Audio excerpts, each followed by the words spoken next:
Doni Monardo menegaskan COVID bukan penyakit rekayasa.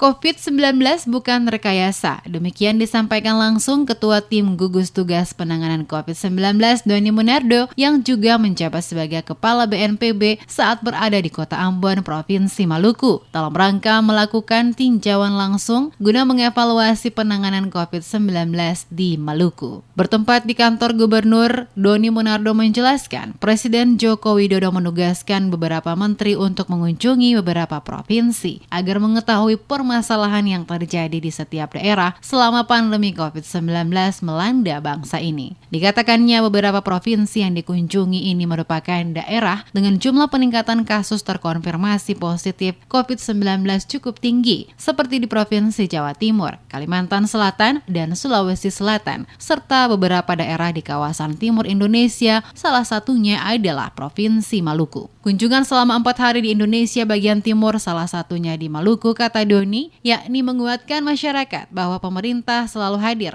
di tengah-tengah masyarakat untuk melihat kondisi mereka pada pandemi COVID dan mengetahui permasalahan sehingga dapat dicarikan solusi penyelesaiannya. Monardo juga mengatakan jika ada isu yang mengatakan bahwa COVID-19 merupakan penyakit rekayasa adalah tidak benar, karena virus COVID ini benar ada dan hal ini dapat dibuktikan dari korban terdampak COVID-19 yang terus meningkat setiap harinya. Oleh karena itu, pemerintah pusat hingga daerah bersama seluruh pihak termasuk masyarakat harus menolak secara tegas bahwa COVID adalah penyakit rekayasa. Tetapi penyakit tersebut memang ada dan telah memakan banyak korban jiwa, bukan saja di Indonesia tapi di seluruh dunia.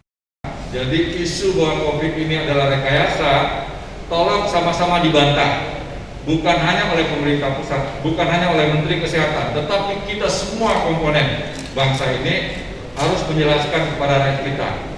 Korban jiwa di seluruh dunia sudah mencapai lebih dari 1,5 juta orang.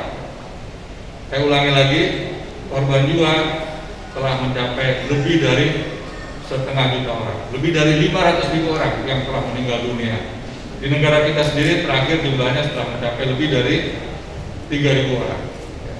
Jadi sekali lagi, jangan anggap enteng COVID.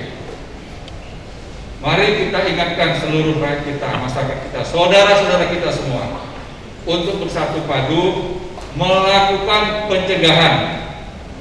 Rombongan yang tiba di Maluku adalah gugus tugas penanganan COVID-19, di antaranya Menteri Kesehatan Dr. Terawan Agus Putranto, Menko PMK Muhadjir Effendi, dan Ketua Tim Gugus Tugas Penanganan COVID-19 Doni Monardo bersama Ketua dan anggota Komisi 9 DPR RI. Saat berada di Kota Ambon, tim gugus tugas mengadakan pembahasan penanganan COVID-19 yang dilakukan melalui rapat koordinasi dengan melibatkan Bupati dan Wali Kota se-Maluku dan Maluku Utara. Rapat koordinasi dilaksanakan secara virtual di kantor Gubernur Maluku.